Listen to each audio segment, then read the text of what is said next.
Generally at around with school and all that, not many schools would actually give hotel management as a profession of choice. They will not ask their students to go through this curriculum because it was not looked at like that. But I feel that chefs over the time have actually made this profession as one of the best in the world because chefs, I would say, are termed as celebrities, but are they more than that? They're the change makers in the world. They've changed the way the whole outlook of what chefs are or how food is being treated. So I would say they're not less than a celebrity. Having said that, I think it's our social responsibility as well, as to what we are doing, because when people are coming to dine out your places, they have that kind of a sense of trust in you. They say that they're believing in your choices and they're believing in your craft. That's why they're coming all over the places. They're just going crisscrossing cities to make sure that they're being well fed. So as you rightly said, that we work endless hours. That work becomes more like a hobby. You don't feel like you've been working because that's how passion makes you drive to further miles. And I think one should be passionate enough to do whatever they're doing. Not even being chef. I think other streams as well. A creative mind, I believe, is actually an amalgamation of very different things in very different senses. A creative mind always gets fueled with what moves them, what inspires them, and I think that's the biggest attribute to be a chef. If you talk about today's that what is sustainability and what is the health, what is the future in terms of eating healthy foods. 2019, later 2019, early 2020 showed us that one must not rely as to what is the world looking at and how the world been going. One must understand that healthy food and healthy food is the right way to go forward. When I talk about healthy food, it's just not only having avocados. It's just by having understanding that what is healthy food is all about. With COVID and with COVID recovery, they I think prior to COVID there were a lot of illness, diseases which are happening all over the world, but it was never ever given that kind of I think due diligence as to what COVID is all about.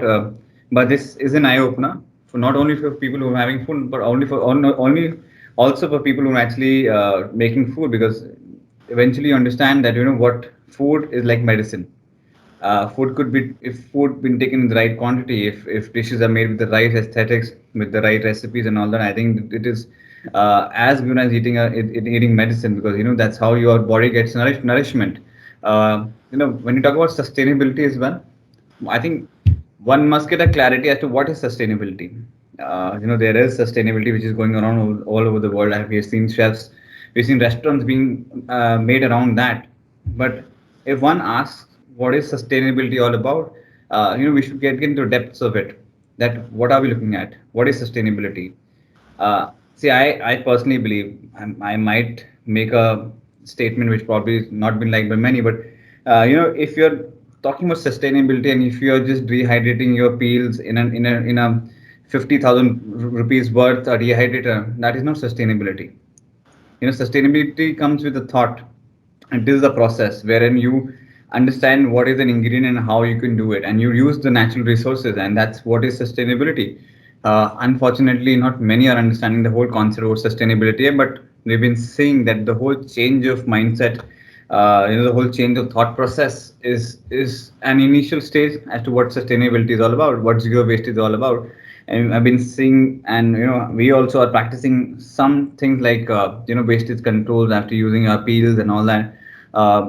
Getting the right supplies, getting the right channel, doing zero emission carbon and all that, because that's the future for us, because it's our social responsibility as chefs as well.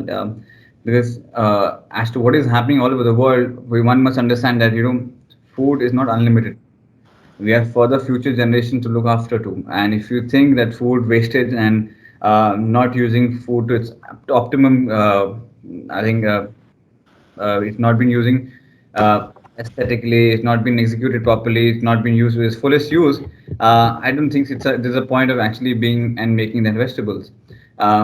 We are a growing country. I think we are. There's so much of this kind of education. There's so much farmer cheflation which is building over the years. People are actually going to the farms. They're actually going to the depths of Indian harvest and actually understanding where one could actually go and find vegetables and what is there, what is the soil. And I don't see many chefs now only relying on international produce and saying that that is more healthier. They're actually going to the rural areas. They're actually having their own hydroponic farms. They're building that kind of a setup for them, so it's easy as well as for them. They have a basic understanding as to what they could actually make out of it, and that's how I think that's how the future unfolds for us.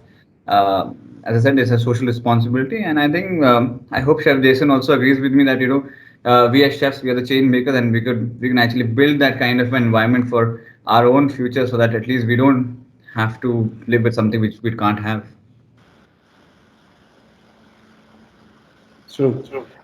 So I think I'll take it from here, Shubham. So like what Chef Shubham said, that I follow, if you love what you do, you never work a day in your life. And that goes for all chefs like us who have stood 18 hours a day, worked 20 hours a day in the rigor, the heat of the kitchen, taking on day in, day out, but being passionate about what you do. Now, when you talk about sustainability and healthy cooking for the future, while Shubham has covered one aspect of it, I'll cover another aspect. Now, most often people confuse healthy cooking with a diet. And I'm not a great fan of diets because diets have one problem that most people fail to understand. And a diet comes with a expiration date and a deadline. What do you do after that diet? And that's when I believe sustainability comes into that aspect. So healthy cooking is not about a diet. It's not about being slim. It's not about being fit. It's about ensuring that you eat healthy, you eat whole foods, and you ensure that you have the eclectic blend of nutrients that you need on your plate. So if you look at it, our diets in India are very, very carb centric. And that is because of in the past, most of our parents, our grandparents, our ancestors worked. And when I say work, I'm not saying worked behind a laptop. I'm saying worked as in manual labor, wherein a carb centric diet worked for them. However, with us, with a lot of this thing coming into play, a lot of tech coming into play, we've moved on from that labor intensive work. And it's also about balancing your diet to suit your individualistic needs. So you have to reduce on your carb intake, you have to increase your dietary fiber, and ensure anything that you eat is a wholesome, nutritious meal. While most people say that, okay, a healthy food is not tasty, and that's not the case because healthy food is tasty. Healthy food can be anything that you love to cook or enjoy, but at the same time, enjoyed responsibly. So I like to say healthy food is the software that goes into the hardware that your body is. So what you put in is what exactly comes out, and it influences your health, it influences your lifestyle, and more importantly, it influences your entire group and later on your community as well. So healthy cooking for me is ensuring that you have the right nutrients in play, ensuring you have the right amount of proteins, the right amount of carbs, the right amount of vitamins, micronutrients, good fats.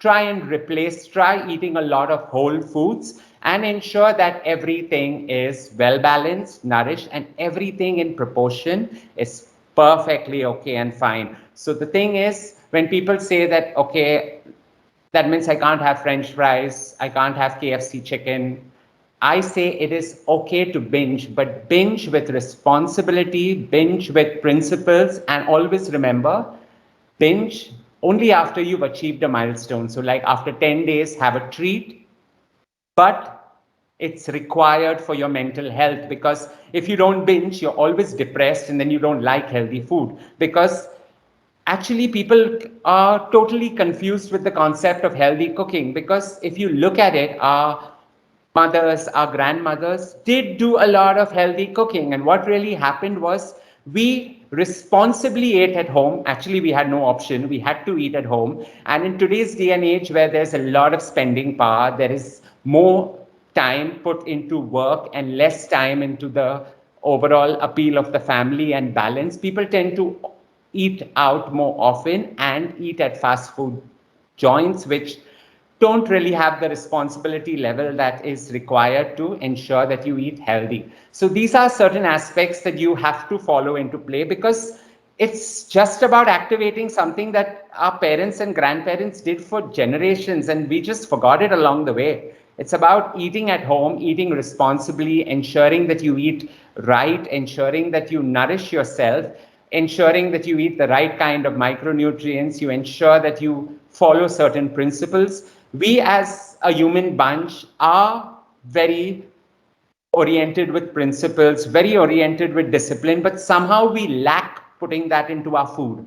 And that's where you have to follow those same principles in your day to day food to ensure that you have a healthy lifestyle going together for the future without a diet, because a diet, like I said, has an expiration date. But when you do healthy lifestyles, it has an entire road ahead of you.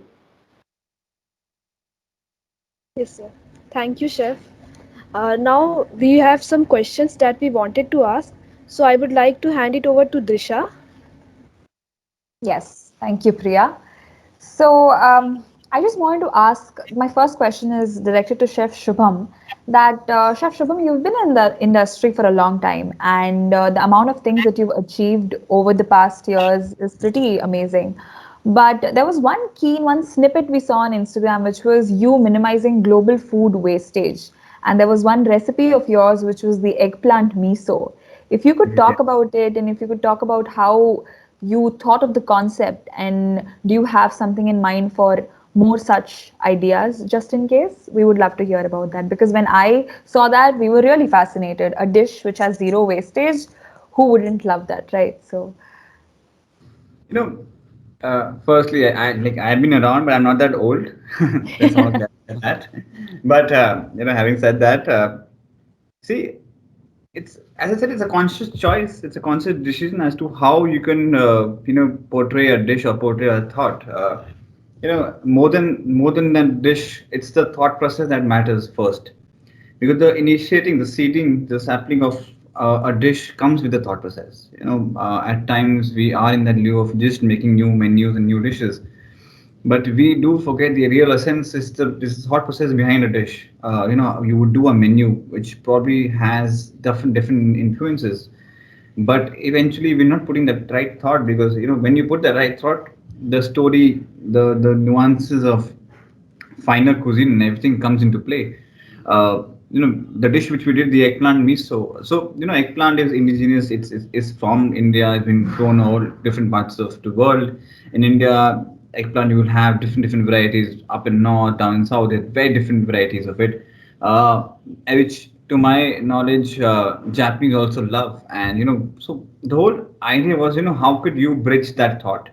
How could you bridge two different cultures? I'm not doing, see, if in today's time, I think the word fusion is like a slang wherein you just, it's just probably a definition of just, just fixing up or just amalgamating two thought process, but it is not. Yeah, it's not what fusion is all about.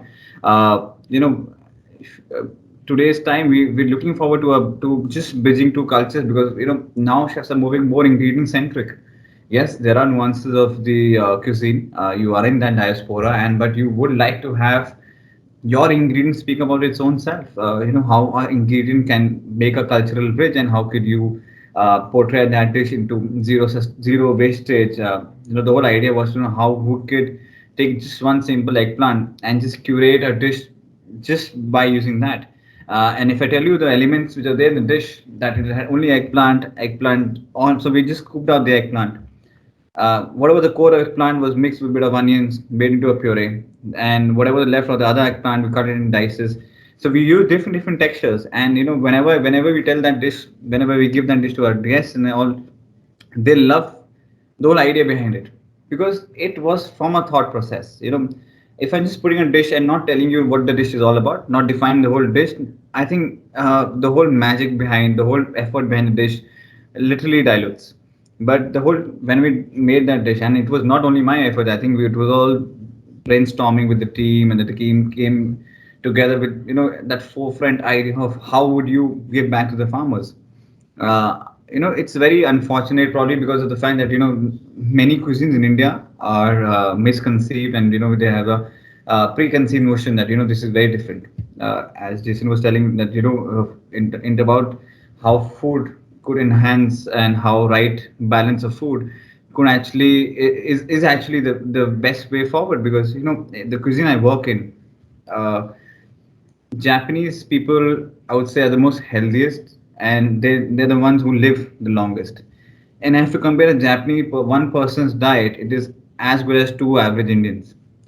And the amount of food they eat, and the variety of food they eat, the kind of balance they have, that's how you get the right nourishment. That's how the whole thought process is, that when you ever make a menu, whenever you make a dish, what is the one thing that moves you and that puts you on that spot, that this dish will make sure that people will come back again and again, because ultimately it's just simple food. It's just that the whole thought process of it, the right balance of ingredient, the right balance of texture, it all comes into one good small dish which people are coming in again, back and back. So that's how we come up with this whole process. That's wonderful, chef. Something around the same lines would be that you clearly mentioned that Japanese people are one of the healthiest people, and definitely, I've seen documentaries of food where they've mentioned how little kids, even their food is such balanced, and from their carbs to all the nutrients are so balanced. So, was that something which intrigued you into Japanese cuisine, or was it?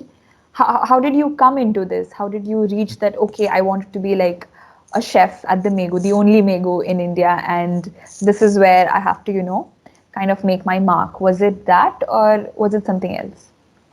So I think you laugh on me when I say this is by fluke I got into this cuisine, because yes, I was always fascinated to see what Japanese food is all about, because I was fortunate enough to work in a setting, work at probably India's one of the best hotel chain, and starting off my career with that, because then I got an exposure of, there are so many things. Yes, we've been taught well. We have been exposed well as well. We've been trained well in our culinary, in our hotel school. But I think the hotel is also a game changer in terms of what is there for you to seek, and that's how you get all this internship for 6 months, because then that's how you build up your own understanding or how your future will be like. And when I got into my training program, I was just moved by the fact that how the cuisine is so intricate. The I see, I put all the cuisines to the highest regard, but the kind of respect one pays to the ingredient that's been either flown away or been used. The kind of effort one is putting forward. When we see Japanese people, and I'm fortunate enough to work with 7 Japanese chefs in my life so far. Uh, I think they're the best and hardest people to work with, because that sense of always being perfect, that dedication, that hard work comes in, and with endless hours of just working on shift. That moved me and said, why can't we do that?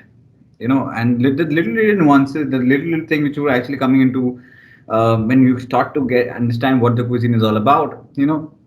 I personally believe there's one common language in all of world, which is food. uh, I had differences in terms of communication, because the chef would not speak English and I couldn't speak Japanese, but we were just picking up that one common thing of which was bridging our culture was just food, and that's how we have developed this habit. And if you see, Japanese food has gained its reputation all over India. Japanese food is not only in metropolitans, and I would say people eventually now, I would say places like Jaipur has sushi places. So there is that kind of that kind of expansion of understanding of what food is all about is happening. And when I got into this, I took that as a challenge. I was not in that mind frame that I have never seen Japanese food. And when I joined, I enjoyed as a chef who had experience for at least 2 years. And when I joined there, what the first thing my Japanese chef told me, you work here as a trainee. And I took that as a challenge, because because putting all the ego aside, what is there, what a chef wants to do is curate food, right? And if you're not there, if you're not putting that effort, it's just that not there for there. So that was one thing which happened. Wonderful, Chef. It was really nice listening to your whole story. Chef Jason, my next question is for you. When we talk about healthy eating and when we talk about, unhealthy food, do you think that there's a fine line between them, or do you think it's just about, maybe measuring calories or seeing that, okay, I should be in calorie deficit and I should lose weight? Now, I feel more and more people are really like, within the course of the pandemic, they've become conscious, which is a good thing, but they're also taking it up to a level where they're stressing about food. So, do you think there's a fine line, or do you think it's just about balancing everything? So, to be honest with you, yes, people are stressing about food, and that's so wrong because food is supposed to provide you nourishment, okay? It's Exactly. not supposed to be anything stressing. And I have a lot of colleagues and a lot of friends who count calories. And I always say, please, for the love of Christ, don't count calories, because if you want to lose weight, reduce your portion size and ensure that you have a balanced meal. It's all about ensuring you have a balanced, nutritious meal. Because if you start counting calories, you're not enjoying the food, you're not getting that feel good factor, you're not going to be happy, and it's going to be a cycle that is so depressing that it's a very, very slippery slope down. So do not count calories, ensure that, so listen to your body. That's what I tell people. Listen to your body. It's the best judge to tell you what you want.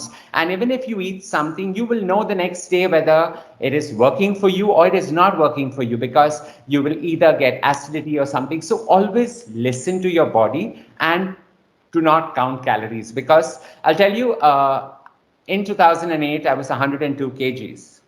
Okay, because as a chef, you tend to taste, and you don't know when greed overtakes the tasting, and you just become robust and rotund. And you won't believe it, I went on a strict diet, and the diet which worked for my body. So I didn't want to take a diet like keto or anything of that sort. I ate everything. I reduced the portion size. I ensured that it was a nutritious meal, but with a lot of discipline and principles. Lost 30 kgs and never put it back on.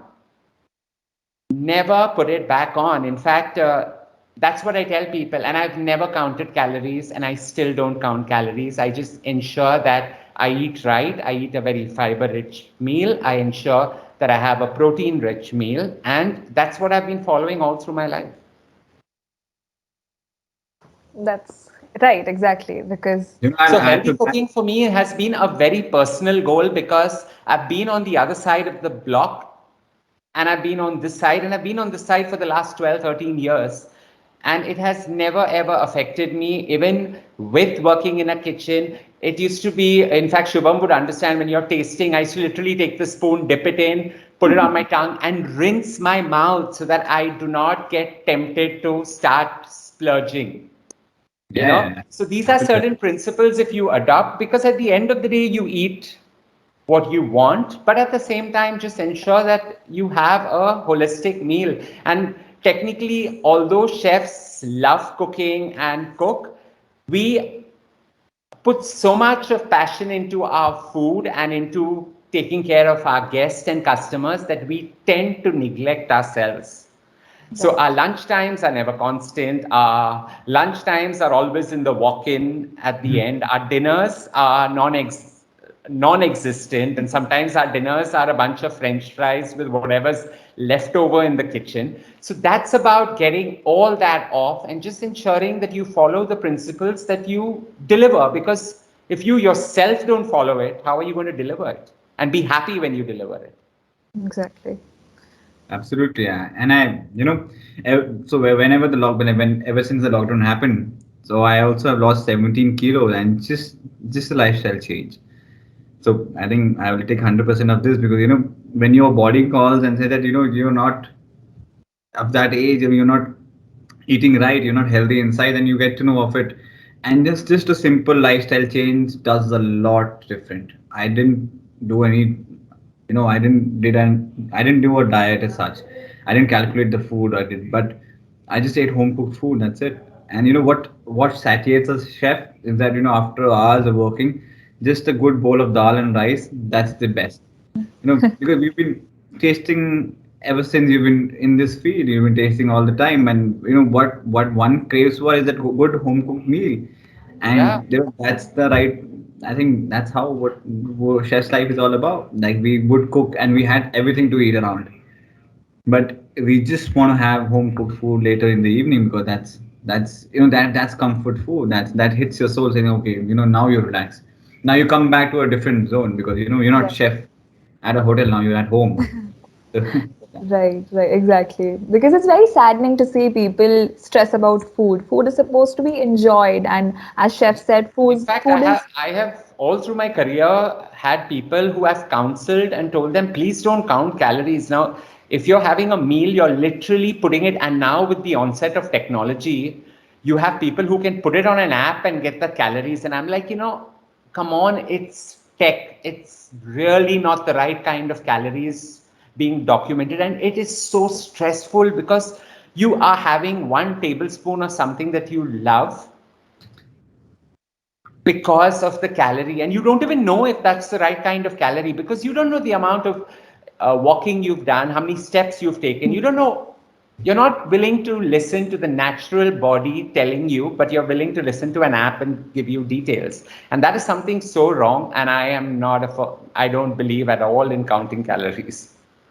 I think, see, that's what, chef. I think the whole point of, creating awareness was because people are so illiterate about this particular thing. You might be like a big chef, or people might be really good, only a nutritionist or a dietitian, because every body type is different.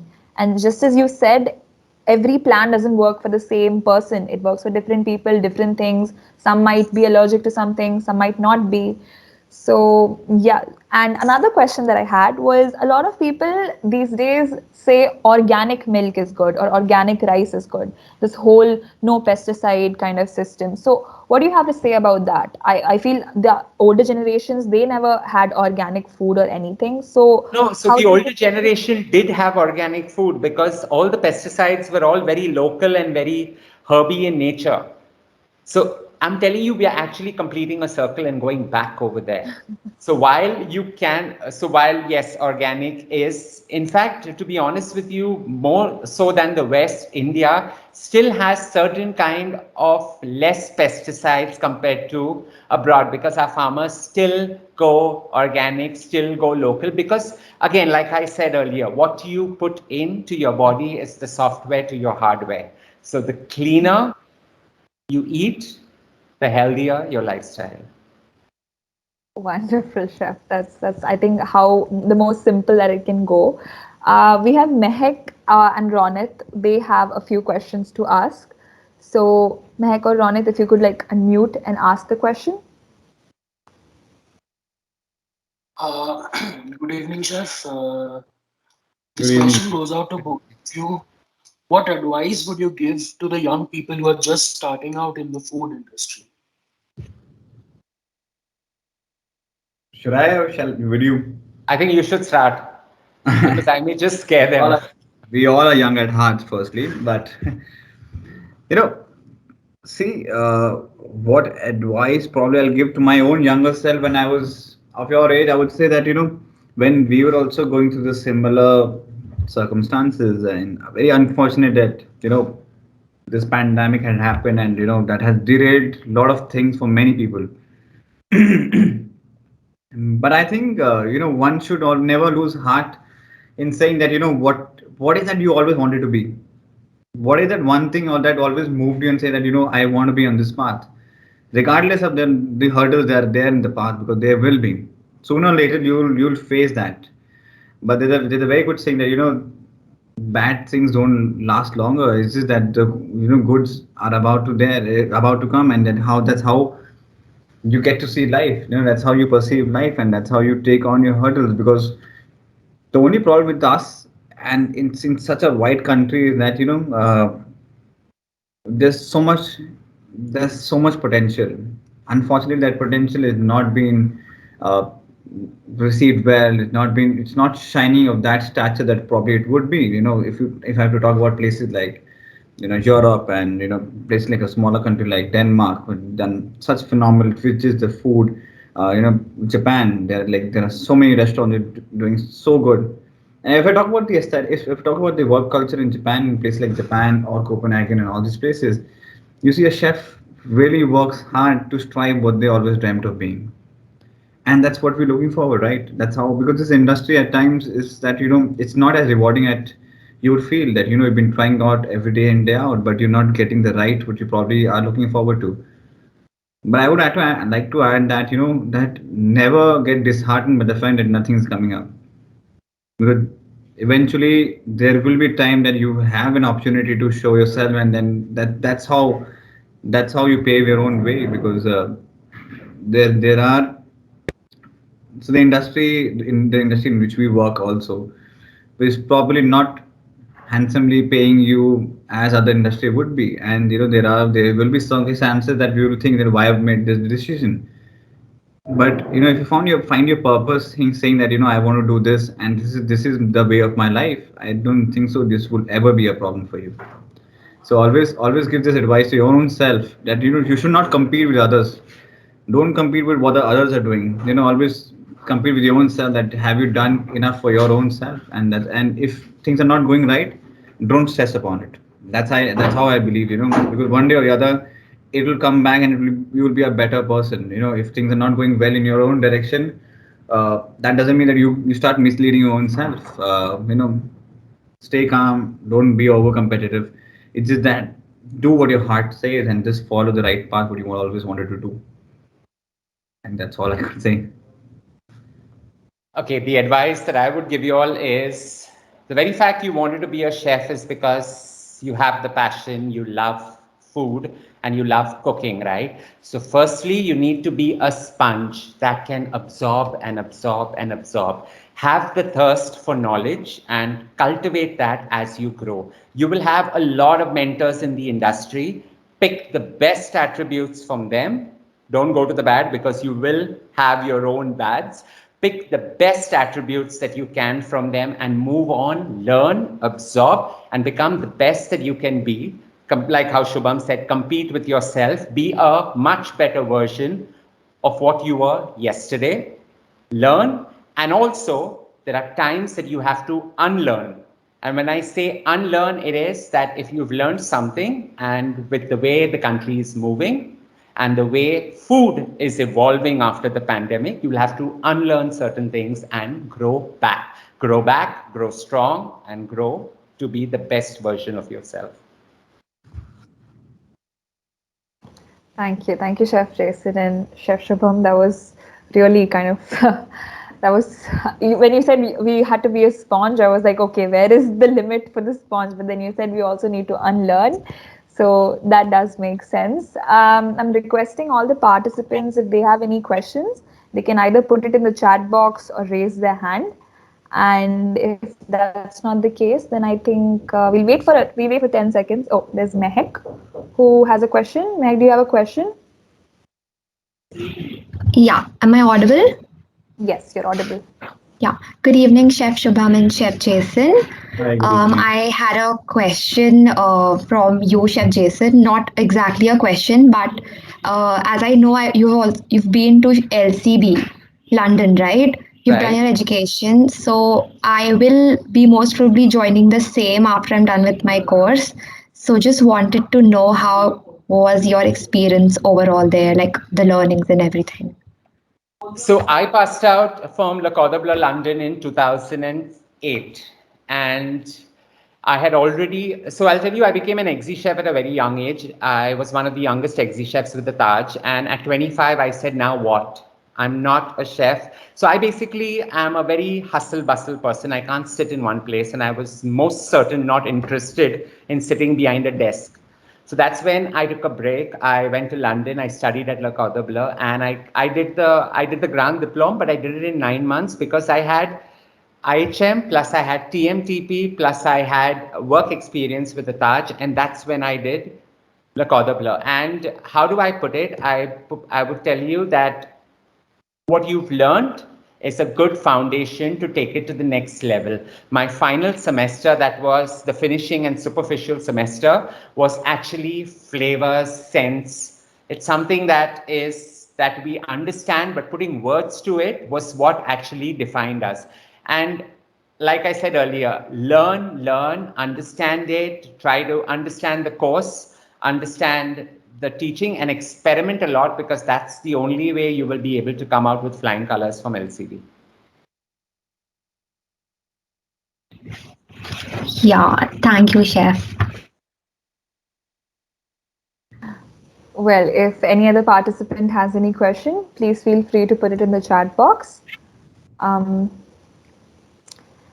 if not, Priya, then I think we can go ahead with the event. We've taken a lot of time from their busy schedule already. So if you could invite Chef Mukherjee for the vote of thanks, we could move ahead with the event. Yes, thank you, Disha. Before that, I would request everyone to switch on their cameras to take a group picture.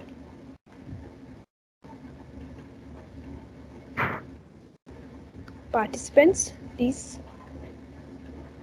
Yes.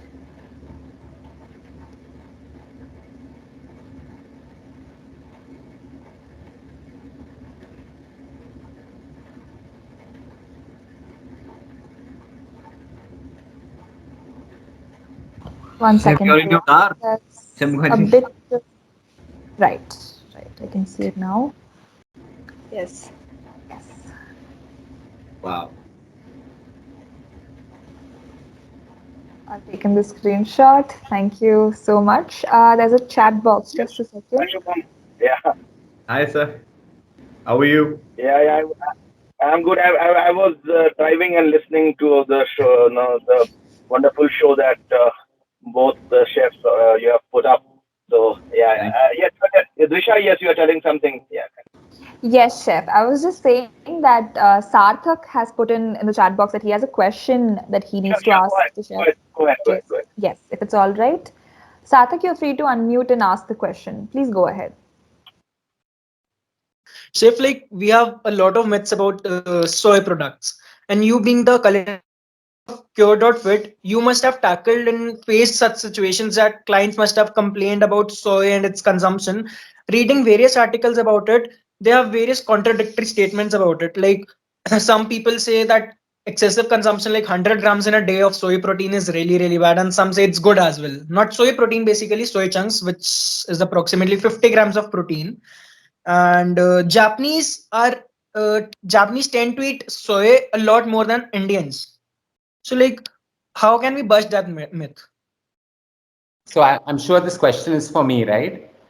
So Yeah. if you're talking about soy nuggets, it's already undergone a change in its structure and it's being overall processed. Now, if you're talking about Japanese using it, Japanese don't use items that are processed. So if they use soy, they use it either fermented or they use it in their form of tofu, right? So, and I'm of the firm believer that you don't just use soy. So 100 grams of soy protein a day is ridiculous to go on a diet with, because you need to have different styles of protein to get maximum out of it. It's not necessary to have protein only from soy. You can have proteins from various other beans. You can have proteins from various other vegetables. You can absorb it in any other form other than soy. But everything in moderation is fine if used rightly. Thank you so much, Chef. That's much clear. So now, I would like to hand it over to Chef Mukherjee to give the vote of thanks. Chef Mukherjee, over to you. Yeah. Hi. Am I audible and visible? Is the first Yes, question Chef, when you you're are. on an online platform. Yes, yes, Chef, that's the mandatory Right. question. Right. So it was a wonderful session, and I was more over excited and thrilled to see two young chefs who are doing so well. Right. So both Shubham and Chef Jason, and both of them are young. Yes, Shubham. In between, you told I'm not so old, right? So, so I think one of you told that he has got a lot of experience and years, and so yes. So, it's wonderful to have both the chefs here, and I think they are the right chefs for today's session, which speaks about healthy food for the future. Because of the simple reason, I think both of them have lost lots of kilos. I think Chef Jason has lost around 30 kg, chef, you told, Yeah. right? That's And he has maintained that, and Shubham has lost around 12 or 13 kg, Shubham. Somewhere around that. It's the Okay. holiday weight I'll get. So I'm Right. still So an average of I it. think when the topic is healthy food for the future, we have two healthy chefs who just talked about healthy food. And let me not boast. Yes, I also lost around 6 kgs. So which is good enough for me. So yes, it was a wonderful session, and thank you, Chef Jason and Chef Shubham, for this crisp session on healthy food for the future. And yes, I was glued to the. I won't say glued to the screen because I was driving.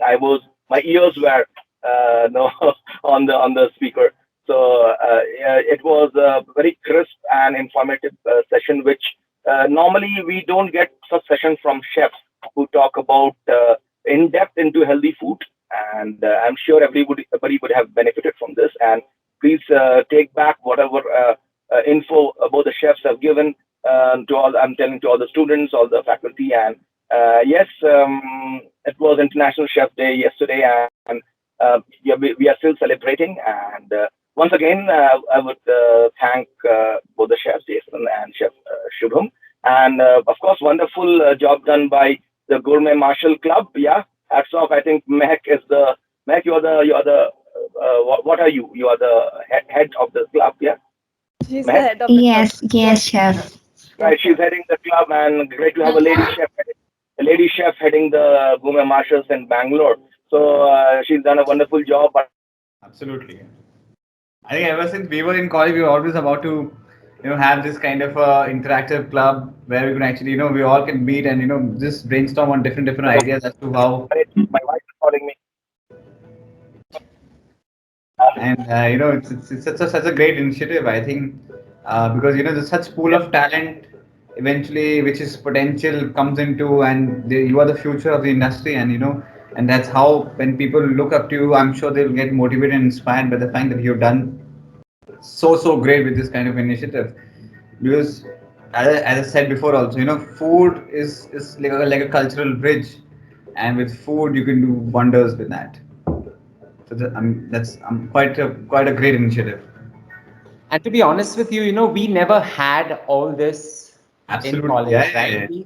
We had to actually sometimes go into books and research and get recipes. Now you'll have a world of knowledge. Instagram is like a world house. You'll are following chefs. We never had all that. If we ever had to do our research in the third year, I still remember we used to go into the library and pick books and try to do research from them and all that. It was nothing that was at the tip of your finger. And if all of us have made it, just imagine what y'all are going to be with all the resources that y'all have. So don't be discouraged. Don't ever think that the pandemic can bring you down. There's nothing that can bring a chef down. It's all in your mind.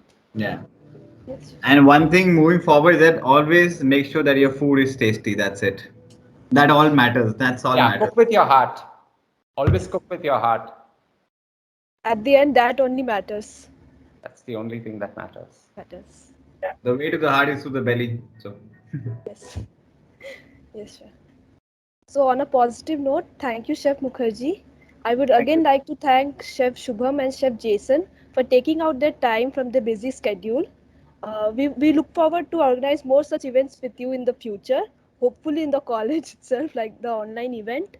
So, I would also like to thank our faculty members and our participants for attending this event. Thank you so much. thank you, So, thank you, thank you. Thank you. Yeah. See you. All the best.